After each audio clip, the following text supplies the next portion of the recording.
설날 명절입니다. 고향을 찾아간 성도들 있고 또 고향을 방문한, 그래서 함께 예배하는 자녀들, 성도들도 있습니다. 예배에 참석한 사랑하는 모든 성도들 위해 하나님의 크신 은혜와 예수 그리스도의 평화와 평강이 넘치시기를 주님의 이름으로 축원합니다. 고향이라는 단어는 가슴이 설레게 하고 가슴이 뛰게 합니다. 마음으로 늘 그리워하는 곳이 고향이고, 기회가 주어지면 인생길을 걸어가다 힘들고 어려울 때 문득 떠오르는 곳이 고향입니다. 고향은 부모님의 조상들이 나고 자라고, 그리고 내 어렸을 때의 아름다운 추억이 간직되어 있는 곳이 고향이지요. 그러나 고향이 가기 싫은 사람들도 있습니다. 청년들이 다 그런 건 아닌데 자꾸 고향 가면 물어요. 결혼은 언제 하냐, 애는 언제 낳냐, 직장은 어떻게 되느냐, 자꾸 물어요. 제가 일부 때 요 얘기를 그대로 했는데 예배 끝나고 인사하다가 그만 실수를 했잖아요. 40이 넘은 청년을 보고 장가 가야지. 이게 설교하는 거하고 밑에 내려가서 사는 거하고 이게 잘 일치가 안 돼요. 또 고향이 싫은 이유 중에 하나는 가족들 사이의 불편함 때문에 그래요. 뭔가 싸웠는데 이걸 풀지 못하고 해결하지 못해서 명절에 가면 또 술 한잔 들어가면 또 싸우고, 그래서 아예 고향 찾아가는 것을 포기하는 분들도 있습니다. 예수님 태어난 곳은 베들레헴이지만 예수님은 나사렛에서 성장을 하셨습니다. 30세 될 때까지. 마태복음 4장 13절은 나사렛을 떠나 가버나움에 가서 살았다. 공생애를 시작하기 직전에 고향 나사렛을 떠나서 가버나움에 이사를 갑니다. 이 이스라엘 땅은 남쪽의 유대, 중간의 사마리아, 북쪽의 갈릴리. 그런데 가버나움이라고 하는 도시는 이 갈릴리의 중심 도시입니다. 가버, 도시, 나움, 위로, 위로의 도시라고 하는 의미를 가지고 있고, 시리아, 오늘날의 다마스커스에서부터 출발해가지고 애굽까지 가는 길이 있습니다. 이 지중해 해변길을 따라서. 그래서 중간에 이렇게 연결이 되는데 반드시 가버나움 교통의 요지를 통과해야 돼요. 그래서 로마 제국은 가버나움에 세관을 만들었고, 요즘 말로 하면 고속도로 통행료, 도로 통행료를 받고, 또 아람에서 수입되어 오는 물품들, 애굽에서 수입되어 가는 물품들에 대해 관세를 징수한 것이 가버나움 세관입니다. 예수님의 제자 가운데 가버나움 세관에서 세리하던 마태가 있었습니다. 나를 따라오너라 사표 쓰고 예수님 따랐어요. 베드로와 안드레, 야고보, 요한 네 제자는 갈릴리 바다에서 낚시, 금을 던지다가 예수님의 부름을 받고 제자가 되었는데 모두 가버나움 출신들입니다. 오늘 말씀은 예수님이 모처럼 고향 나사렛을 방문한 이야기입니다. 제자들도 함께 따라갔어요. 누가복음 4장 16절은 예수께서 그 자라나신 곳 나사렛에 도착했다. 갈릴리 해변에서부터 서북쪽으로 24km, 해발 350m, 작은 산골 마을입니다. 학자들은 200여 명 정도 살았다고 이야기를 합니다. 요즘은 1인 가족도 워낙 많아요. 1인 가정도. 그러나 당시 보통 가족들이 한 10명 이상이었던 것을 계산해 보면 그저 많아야 20가구 정도. 그래서 구약 성경엔 단 한 번도 나사렛이라는 단어가 지명이 등장을 하지 않습니다. 왜? 워낙 작은 산골, 깡촌 작은 마을이기 때문입니다. 그러나 그곳에 어머니 마리아가 살았고, 동생들이 살았고, 친구들, 친척들, 이웃들이 살고 있습니다. 안식일이 되어서 회당을 방문해서 설교를 했습니다. 예수님 때는 구약 성경만 있어서요. 단 한 권의 복음서도 바울의 서신도 기록하지 않았을 때입니다. 로마서 10장 17절 같이 한번 해봅니다. 믿음은 들음에서 난다. 왜 바울은 믿음이 들음에서 난다고 이야기할까요? 당시 설교는 회당에 가면 랍비가 성경책을 펼치고 성경 말씀을 읽어주는 것, 그리고 간단한 해석을 덧붙이는 것이 그것이 설교였어요. 왜요? 당시 사람들은 글을 읽고 쓸 수 있는 사람들은 5% 미만이었어요. 대부분 사람들은 글을 몰랐어요. 그래서 랍비 학교에 들어가서 글을 배우고 쓰고 읽을 줄 아는 사람들은 그 당시에 그렇게 많지 않습니다. 그러니 믿음이라고 하는 것은 무엇을? 하나님의 말씀을 들을 때만 믿음이 생겨날 수 있습니다. 그러나 지금은 다르지요. 우리 모두 대부분 글을 읽고 쓸 줄 알기 때문에 혼자 목사님 설교 안 듣고 집에서 혼자 성경을 읽다가 교회에 앉아서 성경을 읽다가 말씀의 의미를 깨닫고 은혜를 받을 수 있어요. 성경을 2년 3년 한 절 한 절 쓰면서 큰 은혜를 경험합니다. 수백 개의 채널 가운데 CBS, CTS 다 있어요. 24시간 설교가 나옵니다. CBS 극동방송 라디오를 틀면 그곳에서도 복음을 들을 수 있습니다. 예수님 나사렛에서 30년을 살았습니다. 그러니 어렸을 때 만났던 친구들, 초등학교, 중학교, 고등학교 동창들 거기 다 있어요. 그리고 동생들도 그곳에 있습니다. 그런 예수님이 나사렛 회당에 가서 딱 설교를 했는데 누가복음 4장 17절 선지자 이사야의 글을 들이거늘 책을 펼쳐 기록된 데를 찾았다. 그리고 읽으셨어요. 어떤 내용입니까? 이사야의 예언인데 메시아가 온다는 거예요. 근데 예수님 이 말씀을 읽고 내가 이사야 선지자가 예언한 메시아다 이렇게 설교를 하셨어요.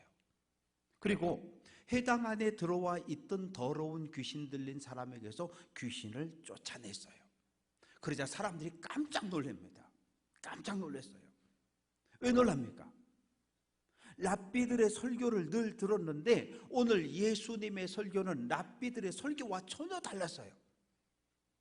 랍비들은 랍비 학교에 들어갑니다. 그리고 그곳에서 선생님에게 가르침을 받습니다. 장로들의 유전 탈무드를 공부하고 그리고 랍비에게 배운 것과 탈무드에서 배운 것을 그것을 가지고 설교를 했어요.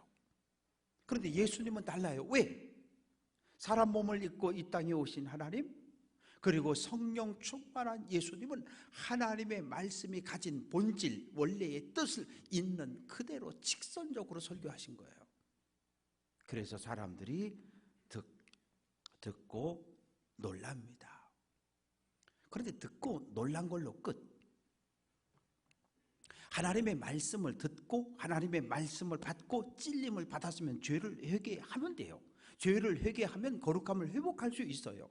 죄를 짓는 것이 문제가 아니라 죄를 짓고도 인정하지 않고 회개하지 않는 것이 가장 큰 문제입니다.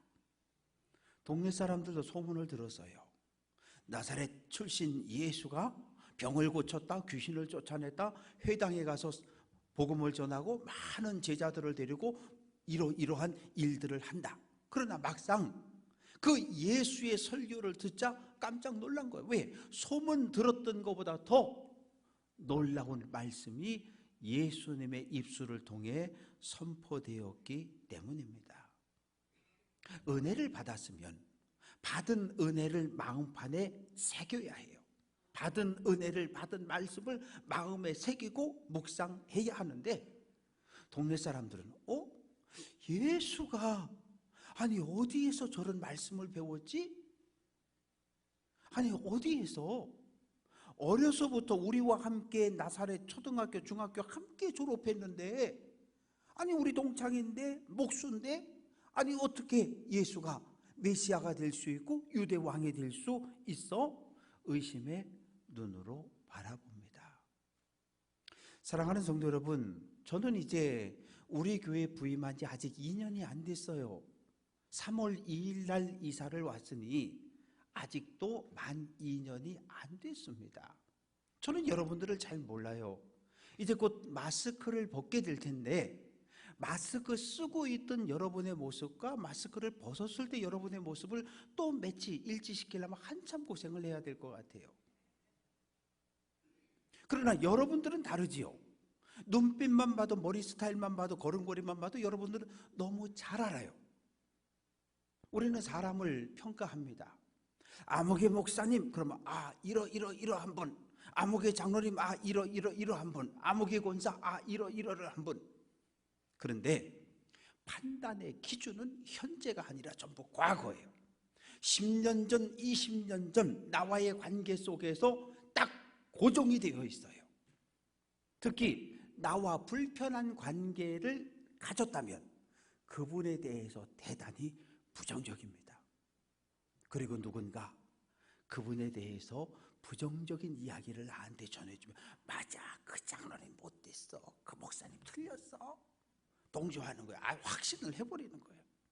그런데 문제는 무엇입니까? 그분하고 수년 동안 대화 한마디 안 하고 밥 먹은 적도 없고 차 마신 적도 없어요. 꼴보기 싫다고 일부 예배 오고, 나는 일부 예배, 그분은 2부 예배. 같은 11시 예배를 와도 나는 1층, 그분은 2층. 서로 안 보는 거예요. 오늘 우리의 문제는 무엇입니까? 하나님의 말씀은 살아있어요. 살아있는 하나님의 말씀은 내 생각을 자꾸 변화시켜가요. 하나님의 말씀이 내 안에 들어오면 나의 어두운 것, 나의 교만, 나의 악함, 모든 것을 다 드러내고 다 쫓아냅니다. 나는 변했어요. 내 믿음은 이렇게 성장했습니다. 나는 이렇게 믿음이 컸습니다. 이렇게 이야기하기를 좋아해요. 그러나 어느 권사님, 어느 장로님 딱 얘기 나오면 20년 전 그 판단에서 한 발짝도 움직이지 않아요. 나는 변했는데 그분은 변하면 안 변했을까요? 저는 그렇지 않아요. 내가 변했으면 그분도 변했다고 저는 믿어요. 그렇게 서로 인정을 해 주어야 해요. 믿음은 정체는 죽은 겁니다. 믿음은 그리스도의 충만한 분량에까지 계속해서 자라갈 수 있어야 합니다. 동네 사람들은 알아요. 예수가 나사렛 초등학교 나와 같이 다녔는데 그리고 나서 랍비 학교 입학한 적이 없어. 졸업한 적도 없어. 그런데 어떻게 예수가 저렇게 하나님의 말씀을 잘 전할 수 있어? 귀신을 쫓아내는 걸 눈으로 보고도 저 예수가 마귀 사탄의 능력 가지고 귀신 내쫓는 거 아니야? 이런 생각을 합니다. 제가 묻습니다. 가까운 사람끼리 싸웁니까? 관계 없는 사람이 싸웁니까? 가까운 사람끼리 싸워요. 그래서 부부가 싸우는 거예요. 부모 자식이 싸우고 형제가 싸우고. 왜? 가깝기 때문에. 목사님, 나는 이 교회에서 아무개 권사님과 30년 신앙생활 했는데 단 한 번도 얼굴 붉히고 싸운 적이 없어요. 관계가 멀어서 그래요.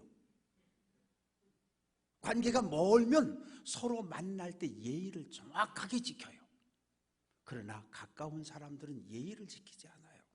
부부 사이에 부모 자식 형제들 사이에 예의 지키던가요? 그냥 있는 거 막 쏟아내버립니다. 그래서 상처 주고 상처 받는 거예요. 상처는 가장 가까운 사람들에게 받는 거예요. 아내를 가장 힘들게 하는 건 남편이고요. 남편을 가장 외롭게 만드는 건 아내고요. 부모가 자식을, 자녀가 부모를 이해하지 못해요. 왜? 내 하고 싶은 말만 하거든요. 그리고 내 고정되어진 편협한 눈을 가지고 상대를 바라보기 때문입니다. 그러면 안 돼요. 가장 가까운 사람에게 예의를 가장 정확하게 지켜줘야 해요. 가장 가까운 사람을 가장 소중히 여기고 사랑할 수 있어야 해요. 가까운 사람을 사랑하지 못하는데 어떻게 집 밖에 나가서, 교회 밖에 나가서 다른 사람을 사랑할 수 있습니까? 가장 가까운 사람들에게 믿음의 본을 보여주어야 복음이 확산되어지고 하나님의 나라가 확장되는 것이지. 우리에게는 핏줄, 혈연이 있고 또 하나의 영적인 가족, 믿음의 형제, 자매들이 있어요. 가족들에게 최선을 다해서 행복한 가정을 세워가시기를 주님의 이름으로 축원합니다. 교회 안에서 함께 예배하는 성도들, 가장 소중한 사람들의 말 함부로 하면 안 돼요. 눈빛 함부로 레이저 팍팍 쏘고 그러면 안 돼요. 함께 예배하는 성도들, 믿음의 손을 잡고 천국까지 함께 가야 할 소중한 분인 걸 기억하고 서로가 서로에게 최선을 다해 겸손함으로 예수의 마음으로 섬겨갈 수 있는 성도 되시기를 주님의 이름으로 축원합니다. 어느 사람 입에서 툭 터져 나왔어요. 이 사람 예수 마리아의 아들 목수 아니야? 마리아의 아들, 대단히 무례한 표현입니다. 아버지가 죽었어도 요셉의 아들이라고 불러야 해요. 화천에 있을 때 공무원에 합격하거나 이렇게 취직이 되어지면 이 동네에 프랜카드를 걸어줍니다. 근데 아버지가 세상을 뜨셨어요. 고 아목의 선생 장남 아목의 합격, 이렇게 걸어줍니다. 왜? 그게 맞는 거예요. 그런데 마리아의 아들, 이 말은 뭐냐면 예수는 요셉의 친아들이 아니라는 거예요. 왜? 동네 사람들은 알잖아요. 요셉과 마리아가 한 동네에 살았고, 그리고 요셉하고 마리아가 서로 사랑했고, 요셉이 청혼을 했고 약혼하고 결혼식까지 1년 남았는데 결혼하기 전에 마리아가 임신했다고. 배가 점점 불러와서 분노한, 화가 난 요셉이 증인 둘을 불러서 이혼정서 써주고 조용히 끝내려고 했던 것을 동네 사람은 다 알아. 왜? 고향이니까. 200명밖에 안 되는데 다 알아요. 그래서 동네 사람들은 예수를 배척했다. 배척했다는 말의 의미는 거부했다는 말과 함께 걸려서 넘어졌다, 그런 의미입니다. 왜 걸려 넘어졌습니까? 예수님에 대한 고정관념, 예수님에 대한 편견 때문입니다. 왜? 나는 예수를 너무 잘 알아. 나랑 초등학교 동창, 우리 옆집, 나하고 같이 과수원 들어가서 서리했고 다 알아. 어렸던 시절을 너무 잘 알고 있기 때문에. 그러나 고향 사람들은 몰랐어요. 무엇을 몰랐을까요? 사도행전 10장 38절, 하나님이 나사렛 예수에게 성령과 능력을 기름 붓듯 하셨다. 요단강에서 세례 요한에게 세례받고 땅에 올라왔을 때 하늘이 열리고 비둘기 같은 성령이 예수에게 임한 것을 몰랐어요. 그때부터 성령의 능력을 힘입어 병을 고치고 귀신을 내어쫓고 죽은 자를 살렸다는 것을 동네 사람들은 몰랐어요. 사랑하는 성도 여러분, 모르는 것은 잘못도 아니고 더더군다나 죄는 아니에요. 그냥 모르는 거예요. 그냥 모르는 걸 인정하면 되는데, 모르면서 아는 척하고 모르면서 내 주장이 끝까지 옳다고 고집을 부리는 것이 문제이지요. 요셉이 죽었습니다. 아버지가 죽고 장남 예수는 가장이 됩니다. 그런데 고향 사람들의 눈에 비친 예수는 불효자예요. 예수님 당시 평균 수명이 40세였습니다.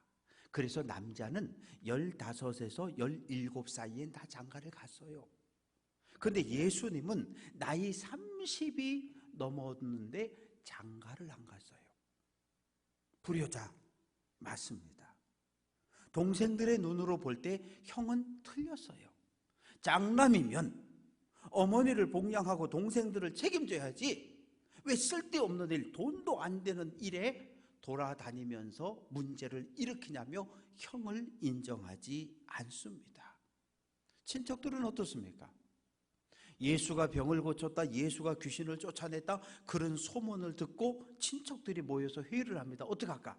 집안 망신시키기 전에 얼른 가서 예수 잡아다가 나사렛 정신병원에 입원시키자. 그래서 예수를 잡으러 다녔던 것이 친척들입니다.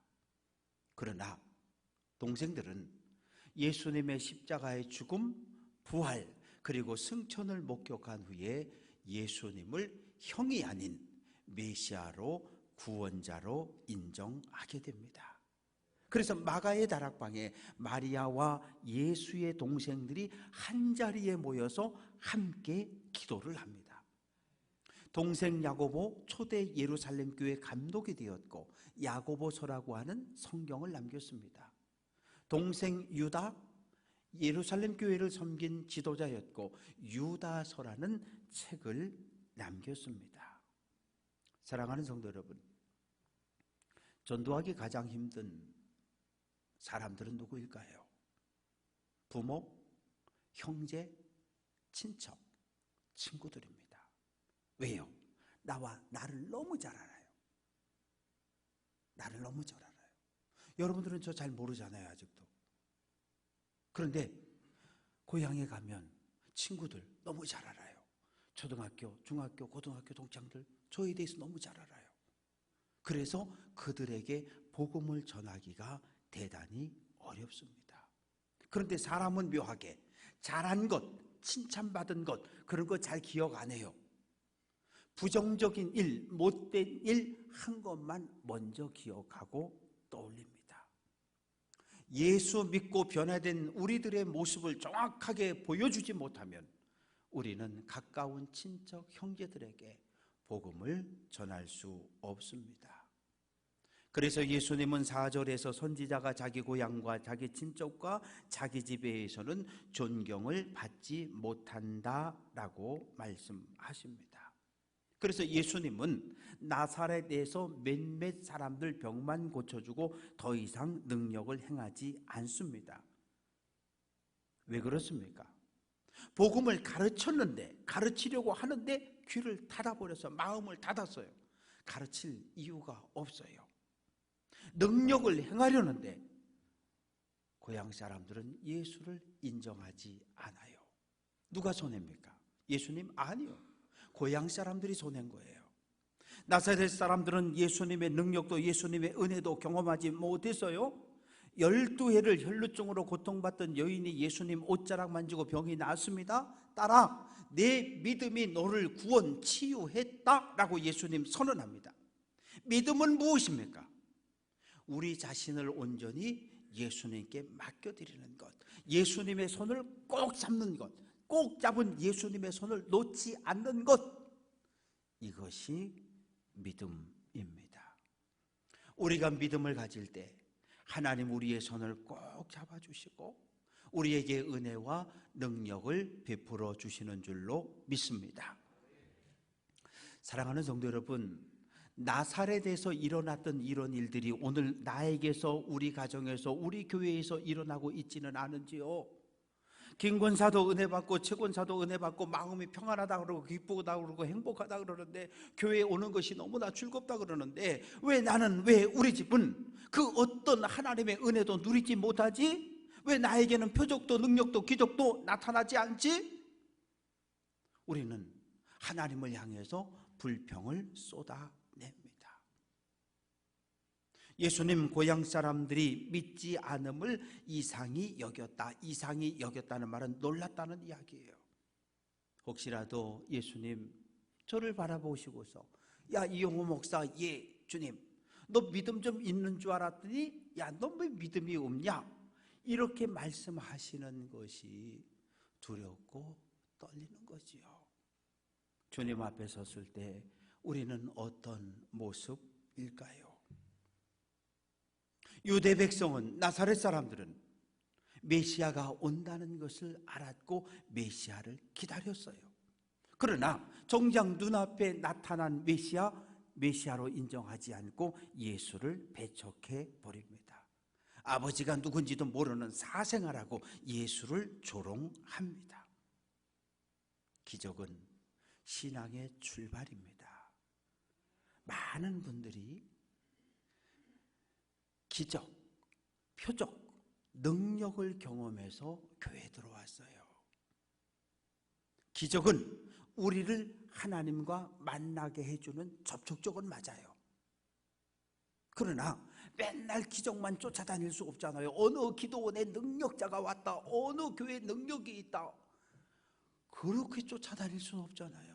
왜? 하나님의 말씀이 진리인데, 진리인 하나님의 말씀을 마음에 새기고 말씀을 따라 살아갈 때 우리는 건강하고 행복한 믿음의 삶을 살아낼 수 있습니다. 바라고 소망하는 것은 늘 하나님의 말씀 붙잡고 하나님의 말씀을 묵상하며 건강한 믿음의 길을 걸어갈 수 있기를 주님의 이름으로 축원합니다. 똑같은 이야기, 예수님이 고향을 방문한 이야기가 누가복음 4장에 기록되어져 있습니다. 예수님 말씀을 들었습니다. 동네 사람들이 화가 났어요. 어떻게 했을까요? 누가복음 4장 29절은 일어나 동네 밖으로 쫓아내어 그 동네가 건설된 산 낭떠러지까지 끌고 가서 밀쳐 떨어뜨리려 했다. 나사렛 대당에서 예수를 끌어냈습니다. 그리고 동네 끝 절벽까지 끌고 가서 예수를 절벽에서 밀어서 떨어뜨려 죽이려고 그랬어요. 왜? 생각이 다르다고. 우리가 기대했던 설교를 선포하지 않았다고. 사람 무서워요. 고향 사람들 무섭습니다.